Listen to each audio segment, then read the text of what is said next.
a quick disclaimer that I do need to read. That IRAR Trust does not provide investment advice or endorse any products, so all information and materials are for educational purposes only, and all parties are encouraged to consult with their attorneys, accountants, and financial advisors before entering any type of investments. Now, before I move further with any more things, I do just want to make mention that I'm going to do the presentation first and then transition into the Q&A at the very end. So if you have a specific question, if you could drop it into the Q&A box. What I'm going to do is definitely have this be an engaged session, so that way you don't feel like someone is just speaking to you. So I'm going to use a lot of the chat. So if you can engage with me, type in messages in there, that would be super helpful. So then that way, if you do have a question that you want to make sure that I address at the very end, put it in that Q&A box versus the chat, so that way it doesn't get lost in the feed. All right, perfect. Let's jump into the agenda, what we're going to cover today. So the biggest thing is real estate IRAs. Why is that important? Well, think about your retirement, think about your future, and especially something that realtors know best, real estate. So we're going to cover today the benefits, we're going to cover the rules, we're going to cover different ways of like investment strategies and what these successful investors are actually doing. At the very end, I'm going to wrap it all up because I have a case study that will actually walk you through a scenario of how somebody actually used this to apply for everyday real life. And then also two wonderful tools and takeaways that you can actually use this as a way to actually grow your business. And then we'll have some complimentary resources, because I always think whenever you're listening to an educational session, you want to walk away with some wonderful nuggets. So my first question that I have for this wonderful group is, are you familiar with self-directed IRAs, or what we use for our marketing terms, real estate IRAs? Go ahead in the chat for me, drop a Y for yes or an N for no. All right, we already got Kama as the first one. She said yes, if you could. No worries if you're not familiar with it. I just want to see, just to get a temperature check for anybody who's joining, if you are familiar or if you're not. Perfect. Thank you so much, Christy, for engaging. Lennis, thank you so much for responding back. Thank you, Stephanie. I appreciate it. So Dahlia, thank you so much. I apologize if I'm mispronouncing anybody's name. Thank you so much, Veronica. This is great. Super helpful. Thank you, thank you, thank you. Okay, beautiful. Let's go ahead and set the stage to really help address like what we're going to cover here. All right. Now, many of you think, as you're going through this industry today, it's very competitive. That's a given. And many times when I'm having conversations with different realtors, it always does happen to come up that, we end up talking about the future and what does that look like? Well, you help your clients with one of the largest purchases that they'll ever make in their lifetime. But who's helping you in your future?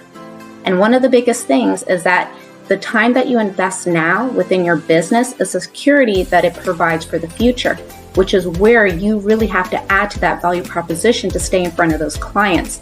One of the biggest things is make sure that you're generating that new business, those referrals, those leads, and where are your marketing efforts going into?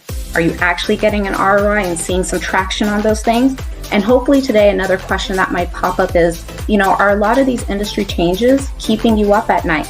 And if so, maybe you're feeling burnt out and overwhelmed with all the noise and things that are going on in the headlines. I want to give you this reassurance that today, there's a company and an organization out here that cares about your success and your future. So let's jump into what this retirement space actually looks like today. So as you see here on my screen, the Investment Company Institute, every quarter, they kind of pull different reports to see where the retirement dollars are today. And as of June of 2026, literally last month, there is $47.6 trillion in retirement. That's with a T. $47.6 trillion in retirement. And of that, $18.2 trillion are in IRAs alone. And roughly, I would say 5% are pretty much in self-directed IRAs. But what does this mean? That means there's a large pool of money that people are sitting on in their retirement, not knowing that this could be a wonderful way to actually invest in real estate. So many people think when they have their retirement accounts, they have to invest in stocks, bonds, mutual funds, but this is actually a strategy that the wealthy actually leverage. They invest in alternative assets, popularly known real estate. So with the current administration, they actually put out a new executive order that took place of last year of August 7, 2025, and it's creating quite a buzz because now 401k providers are even offering the opportunity for those alternative investments to be used in 401k plans. This is huge because think about it. If you ever came across a wonderful deal, you wanted to know how to curate it, but maybe it's been a little bit of a hurdle trying to leverage what wealthy people are doing. They're taking their retirement dollars and using it to be the solution. How? This is a real estate IRA. And so what they're popularly known for is just holding a vehicle for alternative investments. So if you've ever had an account, like let's say, for example, at a traditional Charles Schwab, Merrill Lynch, a Vanguard, they may say, oh yeah, sure, you can invest in a REIT, but we have a whole list of different stocks and bonds. That's not giving you that true same diversification, the true brick and mortar, something that you know best. So giving you as the investor, the control, the diversification, and the tax benefits is where a real estate IRA comes into play. Now, oftentimes when I do talk to different realtors and I say, this is a wonderful strategy, they want to know, okay, well, what are the limitations? What kind of real estate can I actually invest in? There's a wide range. It's actually not even limited. So single family happens to be the most popular. With those single family properties, you find the unit, you get your rental units in, and then you get a tenant. And as those tenants are providing the rental income, it's growing that retirement account. That happens to be the most easiest and what we see most popular with our clients. Now, commercial real estate is another popular one. 4 units or more. That commercial could be office, medical, dentistry, even specialty ones commercial, maybe funeral homes. Land is also another popular one where it could be improved or unimproved land. And popular, many people often do think that land has to just stay domestic. International land can actually also be purchased too with a self-directed IRA. Storage units are very popular. It can be shopping centers, food strip malls, whatever that looks like. It's not necessarily limited. Who doesn't love a good outlet? So there's a lot of flexibility. Now, let's say, for example, that you don't necessarily want to actually be the tenant and the landlord and have to worry about, bringing in the rental income. Your self-directed IRA can actually be the bank, allowing you the flexibility to actually purchase the property with that self-directed IRA and still receive the way for the income for it to grow the account, which is a very cool thing. So you don't have to worry about the headache of a property manager, maybe things for such as repairs. So there's so many options here, which is why we always love to talk about what the benefits provide for you. So when it comes to actually utilizing a self-directed IRA, here's some big things that I want you guys to take away. No capital gains tax, no 1031 exchange, no tax penalties because you're working within a retirement account, and it's a great way to build your overall portfolio, giving you that potential for high return, investment income, and the biggest thing, diversification. That helps you weather the ebbs and flows. We've seen it. Whatever happens to the headlines, your stocks can go up one day and then down another. So this is really how a strategy of what the wealthy are doing to actually weather those ebbs and flows.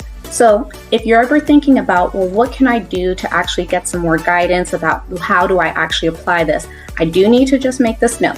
When the IRS was putting these guidelines together, they only mention 2 things, and it's not a catch here or get you all, but once you understand it, it's so simple from here on out. 2 things to remember that you can't invest in when it comes to a self-directed IRA. 1 being those disallowed investments, and then 2, working with a disqualified person in a prohibited transaction. Disallowed investments are very simple. You can't invest and take the self-directed IRA to use it to invest in life insurance. You can't take the self-directed IRA and use it to invest in collectibles. Collectibles being anything such as like artwork, trading baseball cards, wine collections, whatever that might specifically look like. Because when they put this guidance together back in 1974, it wasn't necessarily new, but these were things that they were saying, okay, what would you particularly give something as classified in a deemed different alternative asset? So those are the only 2 things that you need to know. The other one is a disqualified person and working with them that can trigger a prohibited transaction. So the IRS thinks that you're going to give preferential treatment to somebody such as yourself.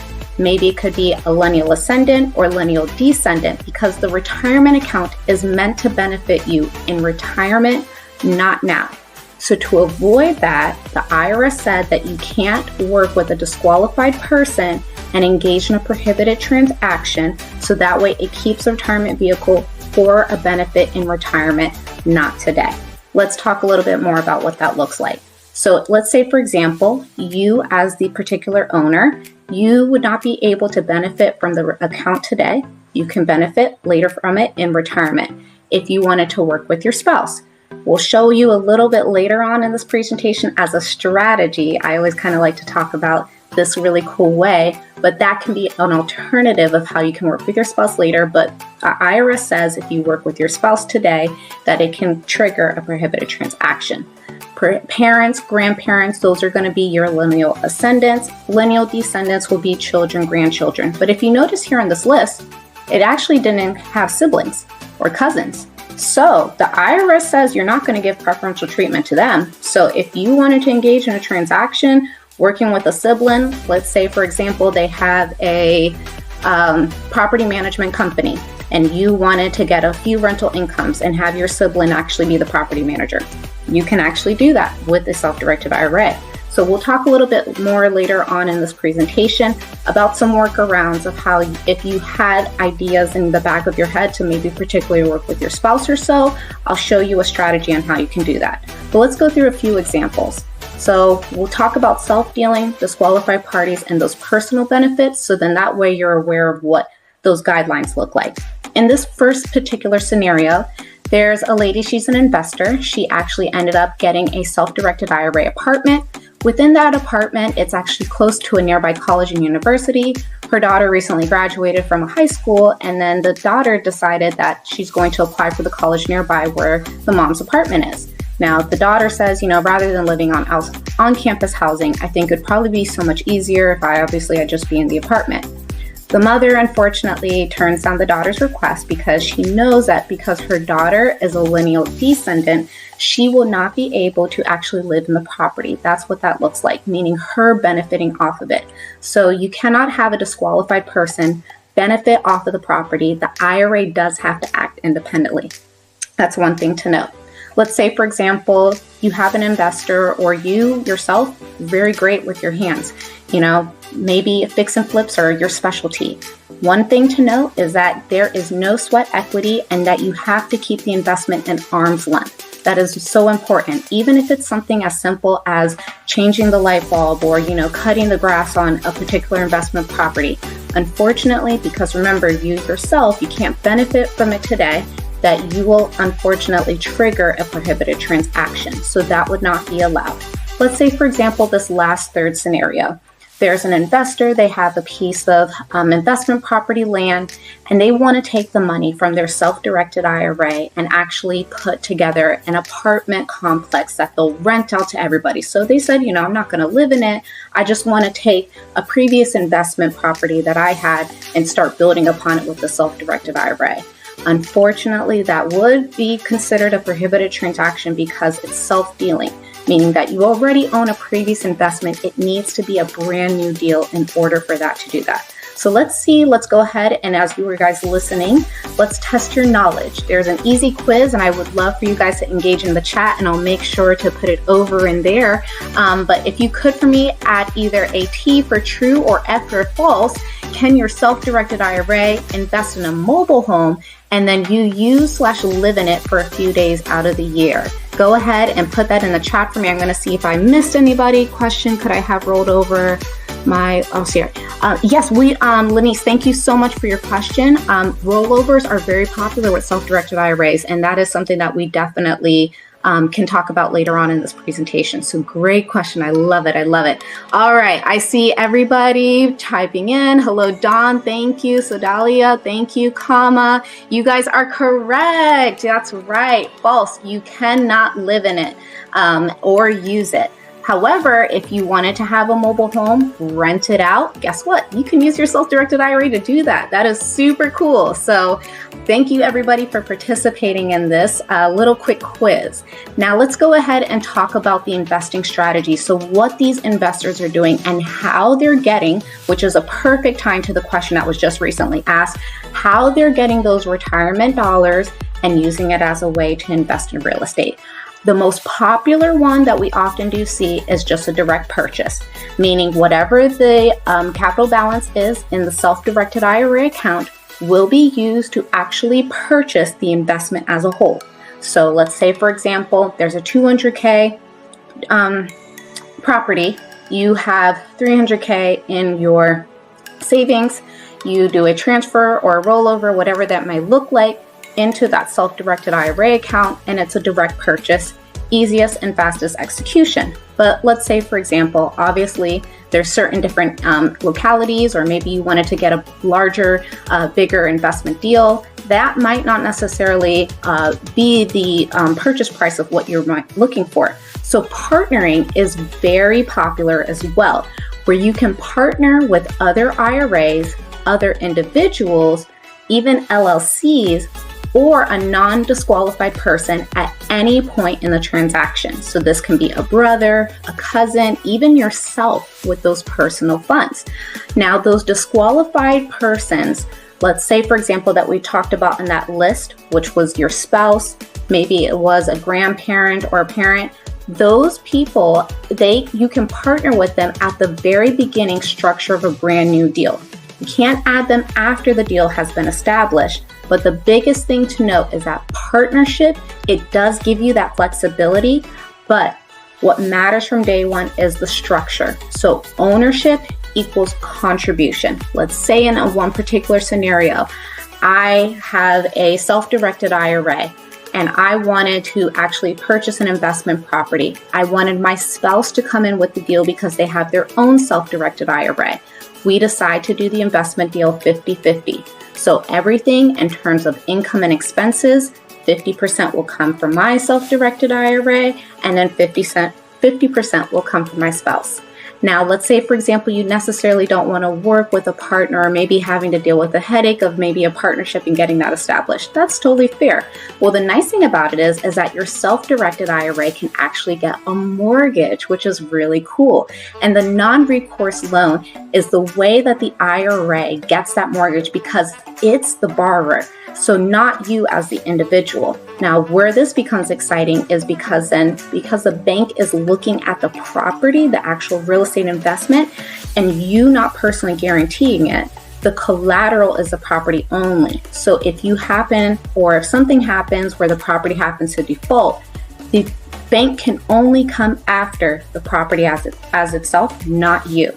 Now, how do you qualify for a non-recourse loan as a property? What the bank is going to look at is that if 9 months of rent can cover anywhere between 9 to 12 months of debt, you will most likely qualify for that non-recourse loan. But sometimes, depending on the non-recourse lender, you may need to put a little bit of money down. The other strategy is an IRA LLC. Now, a self-directed IRA can actually invest into an LLC. This is where the LLC is the owner and it makes you the manager. A lot of people love this strategy because it actually provides, some flexibility and control because it has that checkbook control attached to it with the banking account, so allowing for faster executions over the weekend. Let's say, for example, we know from the examples that were provided earlier, okay, I can't necessarily do any repair work, but if I hire a property manager or if I hire contractors, I can issue out a check over the weekend, provide that as a way for the self-directed IRA to pay for those repairs that need to be done. And then that's the strategy that people are using for the self-directed IRA to get those modifications made to the property. So with all of this, the nice thing about it is that all of these can actually be combined. So you're not necessarily limited to just a direct purchase. If you wanted to do a direct purchase and then tie in an IRA LLC because it adds a lot of flexibility for you, if that's something that you had in mind, you absolutely can. If you wanted to say, for example, partner and then the other partner, have them do a non-recourse loan, there's a lot of flexibility with this. So let's review over a case study. I want to be mindful of time. Let me see if I'll go into this and walk through a scenario. There is Tina. She is the savvy realtist professional, and she's meeting up with her friend Joan over the weekend, and they're getting ready to go back to homecoming. So they met in a college and university nearby. They're sorority sisters, and they decide that as they're heading down there, that they wanted to check out the local area property. They happened to come by that there's a lot of construction and development, and the campus is growing. And so there's more demand for housing, and there's a lot of students who have been looking at the nearby condos and apartments, and they have a brand new complex that actually came up. So these rental units that are in development are $300,000. And so Tina and Joan are super excited for this opportunity because they see this as a great rental opportunity. So Tina, because she's such a savvy realtist professional, she has been saving for her retirement and putting this away in her SEP IRA. Her self-employed pension IRA has been generating $50,000 each year to really help lower her taxable income. And then over this time, she's accrued $200,000 in it. Now, her friend Joan, she's in a different career path, but she has been also doing some personal savings in her investing funds and has $200,000 there. Now, because both ladies actually do not have enough money for the $300,000 for that one property, Tina, sitting in on today's presentation, knew that self-directed IRAs could be a wonderful strategy and could actually do a partnership. So when Tina actually ends up working with a custodian, she opens up a SEP IRA, self-directed IRA, and what she does is a transfer, meaning that she's moving her IRA from that old brokerage account, so whether if it's with a Charles Schwab, a Vanguard, whatever that might look like, to a custodian. And then without taking personal possessions of the funds, this allows her to actually transfer this into a self-directed IRA. Best part about it, she doesn't have any penalties because it's moving from one retirement account to another. Now, when she does this, she also has the option to, as a rollover. Somebody mentioned into the chat and said, is a rollover a possibility? It is, as long as it's an old 401k provider plan. You're able to do the rollover. Another thing too, because she is a realtist and she's able to continually work, she can, as long as she has earned income, she can actually make contributions to those SEP IRA account as well. So now that she has laid the foundation of getting her account where she needs it to be, her investment purchase, as they have wanted to be structured, is going to be 50-50. Which works out for both ladies perfectly, because then Tina's self-directed IRA can supply the $150, and then Joan's investment funds can supply the other $150 that was needed for them to have the full $300,000 condo that they're looking to purchase. So just to reiterate this, you open the self-directed IRA account, you move the funds either through a transfer or rollover, then you're ready to make the investment purchase. Now, one of the things to note, because obviously Tina, she is a realtist, she cannot take a commission for that transaction. It would be considered a disqualified because remember, it's not meant to benefit you now, later on in retirement. So you don't want to trigger that. If something like that does happen, and if the IRS does catch it, it's a full distribution. So she can't take a commission off of this. However, she has access to so many different tools and resources that the average individual doesn't have. Think about it. An MLS, she's able to look at the comps, she can pull everything that she needs to. So all her hard work and effort doesn't go in vain. She's still getting and recognizing a great deal. So what does vesting look like? Vesting includes that it would have the self-directed IRA with the name of the custodian. She ended up going with IRAR Trust Company as her custodian of choice for the benefit of, then it's going to have her name with her account number and then the percentage that she's going to have. So obviously here in this particular example, IRAR Trust for the benefit of Tina Smith with that account number, 50% undivided interest with Joan Bars doing the remaining. Now, when it comes to finally closing the deal, it works the exact same way as any process that it would for any other real estate transaction, but with a twist, obviously. Now, when closing, what she needs to do now, because it's the self-directed IRA, the one being the purchaser, not Tina specifically herself, she needs to tell her custodian that she wants them to issue the funds to go forth and complete the transaction purchase. So Tina submits a bi-direction letter. These are instructions to that custodian to say, please move my self-directed IRA funds to move this purchase. She reads and approves it, and then the custodian will go forth issue the earnest money deposit on behalf, and then Joan supplies the additional 50. Now, when the purchase process, the IRA, the custodian, will work with the escrow company and all parties involved to fund the regular purchase. So when it comes to all closing documents, everything from start to finish will be in the name of the self-directed IRA. That's really the only difference. So let's say, for example, you have condo fees, insurance that needs to be paid, all from the self-directed IRA. That all keeps everything in the safekeeping of where the custodian is. When it comes to post-purchase, some things to take into account and to note is that all income equals contribution, and all same thing for expenses. So because 50% was with the self-directed IRA from Tina, 50% was from Joan from her own personal, everything in terms of income and expenses will be divvied out accordingly. So those are really the steps that you need to know. And that was an example with partnering. And where we found and had conversations with other professionals who were in the space and how they used it, this has really been a game changer for them because it's allowed them an opportunity to get their foot in the door. All too often, I hear from many realtors and professionals who say, I've recognized and seen great deals, but why did I pass up on this opportunity? I helped my client, but why didn't I take advantage of it for myself? And this is where we've actually brought in some testimonials of clients who are with us today.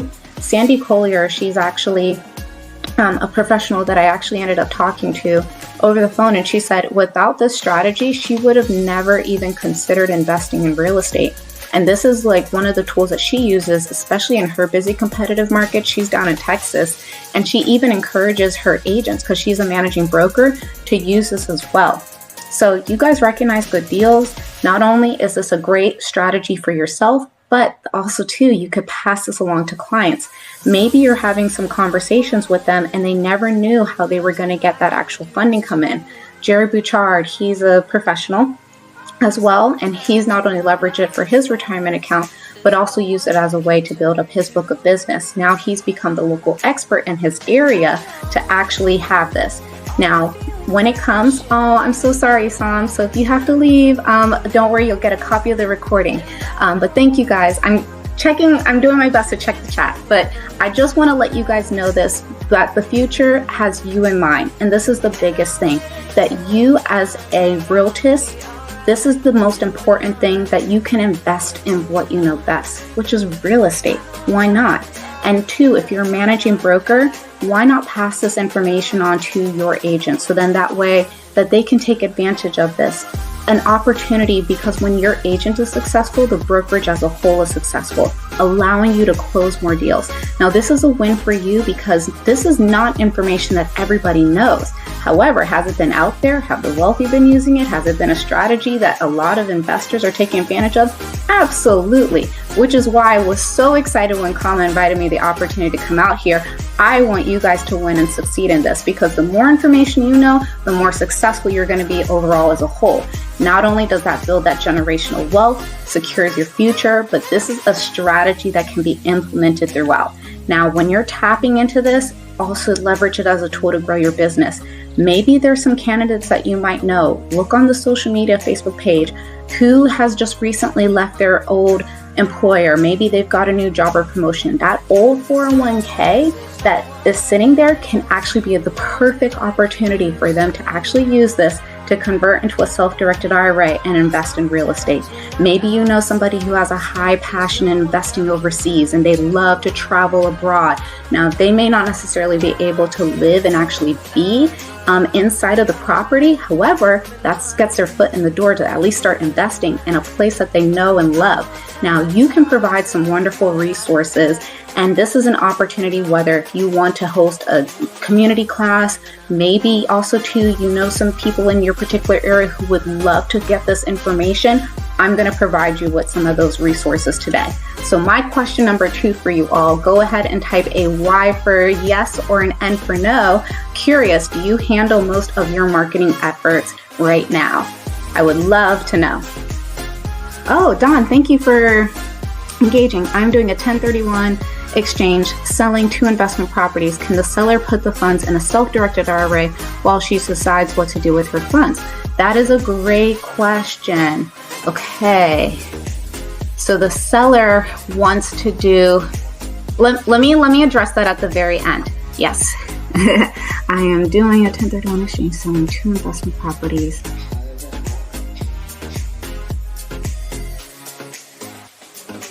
Okay, I actually really like that strategy. Dawn, I'm going to address that at the very end. I'm going to save it for me to go back to that. But just to be mindful of time, let me go through as everybody is adding in their answer. Yes. Okay, Lanice, thank you so much.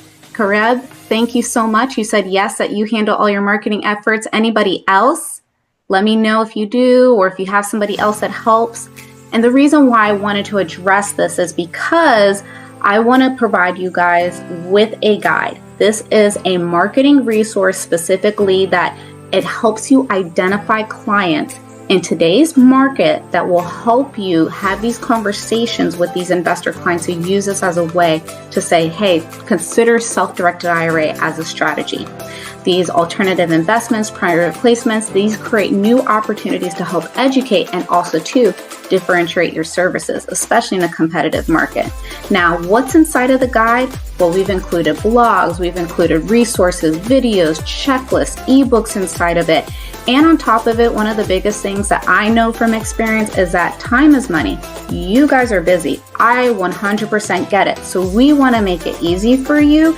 Inside of the guide, you'll find in there that you can customize templates. So then that way it's personalized for you, your brand. It has your information on there.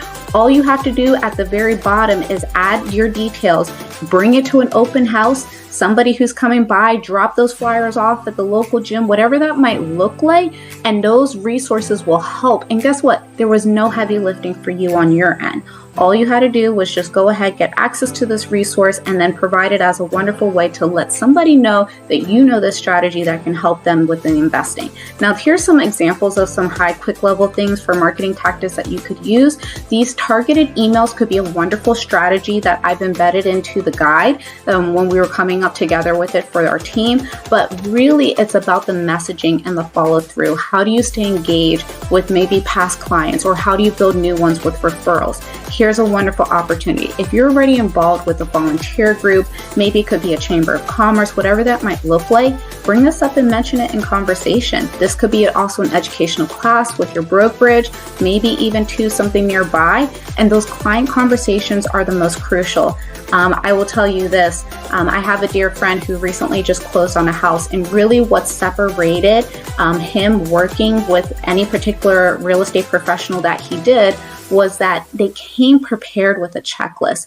As a first-time home buyer, that is something that really shows value, that you care about listening to the details and saying, what can you do to help me? And showing the paperwork. I know it's a little old school, but in reality, even me just being a millennial, that really took out the time and effort that I wasn't just another person on their check block list. You know, they wanted to know what actually was important to me when I was reading, like looking through the different options of what could be important in a house. Now, when it comes to a self-directed IRA checklist, you need to know what your investor has in mind. We have that as a resource in here. This is truly just to help you add to your value proposition. And I'm so excited that you guys are excited for this. Now, if you want to as well, because we have a relationship with real estate professionals as a whole, we have built in an opportunity for you to have a way to pass down a discounted pricing that we've provided here at IRAR Trust Company to provide to your clients. So the traditional pricing that's normally allotted to anybody who just comes in to just ask specifically for, information about how to open up a self-directed IRA, provides them no transaction fees, one annual flat fee, and it's an opportunity for you to pass down that benefit, now building up referrals. Where I want to leave with this is that you need maybe some resources, and this is the best one that I'm going to leave you with. I don't want to overwhelm you, but if you scan this QR code, this newsletter will include everything that I just talked about. How do you continue to stay in front of your clients and add that value? Is there a plan if leads happen to slow down or stop? Now, where can I go to get new complementary information? This is a wonderful tool and resource. Now, I'm getting ready to wrap up because I want to be mindful of time. I know that Dawn sent me a wonderful question. Stephanie, thank you so much for your feedback. This is awesome. I'm glad that you guys are excited about this. So getting ready to transition into Q&A, but I want to leave this up here. So if you guys are interested in some of the resources, feel free to scan this QR code, and I will also provide a follow-up to Kama if there's anything that you guys may particularly need. And now I just want to leave and readdress these questions that we talked about today in the very beginning. Do you feel like you feel secure for the future? You know, again, you're helping a lot of other people, but who's really helping you in your journey? And what do you need to do to continue to generate that income that you need to have something to build for your nest egg? I think that's one of the most biggest and important things because, you know, as you show your value proposition and as you're generating things for your business, you want to make sure that you're not passing up on opportunities that are so vital and critical to you. And at the same time, if you're spending money on marketing efforts, here's one less thing that you need to worry about that I know for sure will definitely bring someone's attention and ears and raised up thinking, oh, I've never considered this. So maybe try something new to your approach, especially if you handle marketing on your own, or maybe pass this down to an admin who can definitely assist. Now, our industry change is definitely keeping you up at night. You know what? Unfortunately, it just seems like that's what it's going to be. But what can you do to differentiate yourself and your services and stay afloat? Because if you've been feeling burnt out and overwhelmed, you're not alone. But the people who are resilient are the ones who definitely find another path. And so my takeaway for you guys today is definitely take advantage of these tools and resources. Use this as a wonderful way to grow your business, but take advantage of this benefit for yourself. As Kama mentioned earlier, all too often, we're always worried about other people, or we never knew that this could be something to help us in our own journey. But this can be a wonderful strategy to really set the foundation for the future. As a Chinese proverb always does say, that the best time to plant a tree is always usually 7 years ago, but then the second best time is today. So I want to just let you guys know that we're here to definitely help. If you want to connect with me, here's some information that actually leads to a specific email. I'm going to definitely take off the PowerPoint slides so then that way I can see everybody. And I'm so excited. Thank you guys so much for the positive comments. This is great. And I'm happy to definitely prepare and just share these resources with you all, because I completely understand when I first got introduced to this information and I was talking to my president, which Kama got to meet, Jason, and I said, why is it that this information feels like it's hidden? Why does it seem like that there are certain people who, know certain tax laws and codes, or they're investors and they get to have access to this? And then he said, it's interesting. The information is out there. It's up to us for us to do the digging. And so I will say I applaud each of you for coming out today. You decided to do the digging to get this information. And even when something is available to you, you could have done something else, could have went grocery shopping or other errands, but you cared about your future and your journey. So kudos to you all. And again, thank you so much for this opportunity to present. I'm ready for Q&A. Thank you. Let me open this up. I'm excited. Let me stop share. Did it stop share?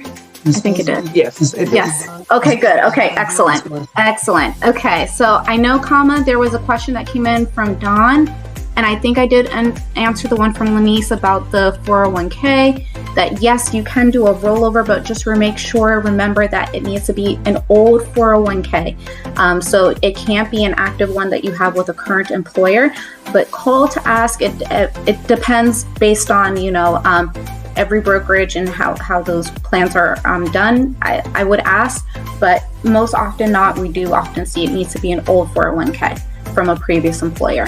Let me go back to Dawn's question real quick. So you're doing a 1031 exchange selling of 2 investment properties. Can the seller put the funds in a self-directed IRA while they decide to do with their funds? So let me ask you, Dawn, the biggest things with those 1031 exchange, that they can't live in that investment. I will say that I've often heard and seen that the way somebody has come in and asked a question, that they want to do a 1031 exchange and restructure it where it's a self-directed IRA partners with that. So that is a great question. And the biggest thing is, because the self-directed IRA does not need a 1031, that investment fund and money, from my experience that I remember when they did that they had to make sure that it wasn't something that they were living in. So if they've already started living in the investment property with that 1031 exchange, I'll need to get more details. I don't know if you can come off mute or provide more information. Can you hear me? Yes. Hi. All right. Yeah. So it's a divorce. I'm buying property for the husband and the wife. The wife is the one that has bad credit, so she didn't think she could do a 1031 exchange.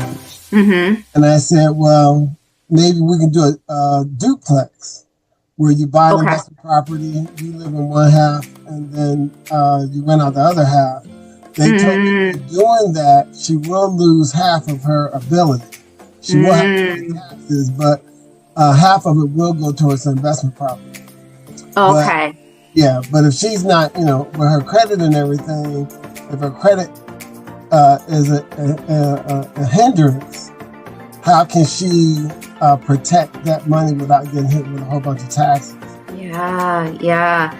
I think definitely for her to talk to a tax professional for sure would be the best route. And I don't want to give any particular advice, but I will say, if the intention is for her to even if like half of the investment property was for her to rent and then the other half not, unfortunately, she will not be able to do that because it would trigger a prohibited transaction. But thank you for the clarification on that. I think her best strategy would definitely, and you advising her, I think definitely considering going down the route for that 1031 so that way she doesn't get hit with those capital gain tax, but also to talk to that tax professional. But the thing is that if her intention is to like live in it and part of it, unfortunately, she would not be able to use that self-directed IRA strategy. Sorry. But if she doesn't live in it, then she might be able to. Okay. If it's used strictly for investment purposes. For investment purposes, yes. But I would love to talk to them a little further just to get more clarity, because there's always like some backstory, and I know you don't want to air out all her information here, but if you'd like to, please send me an email and we can connect, and then we can go through deeper into that discussion. Yeah, before you get done, could you put your information screen back up again? Oh, sure. Sorry, guys. Yes. Share. This is my screen. Okay. And then I see another one that came in. Clinton, does the self-directed IRA own the property and hold the title? Great question, Clinton. Yes. And who signs the closing documents and the real estate purchase contract? That will be actually the custodian of choice. So thank you so much, Clinton, for submitting that question. I appreciate that. So yes. And then they will do it on behalf of the name of the self-directed IRA. So that's why they're going to have the custodian's name for the benefit of the account owner's name with that account number. Yes. Lenise, thank you so much for your kind comment. That's great. Any other questions that you guys may have? I'm happy to definitely go through a few more. Anything that you guys are thinking of. Show meeting. There we go. Yes. I think we're good. My information's there. Thank you again, Kama. And thank you so much, Nareb. I really appreciate it. Thank you so much, guys. And hopefully you guys felt like you walked away with some really great nuggets and some just really good tools, something to definitely go back either to your team or for yourself, review. I'm happy to be a resource at any point.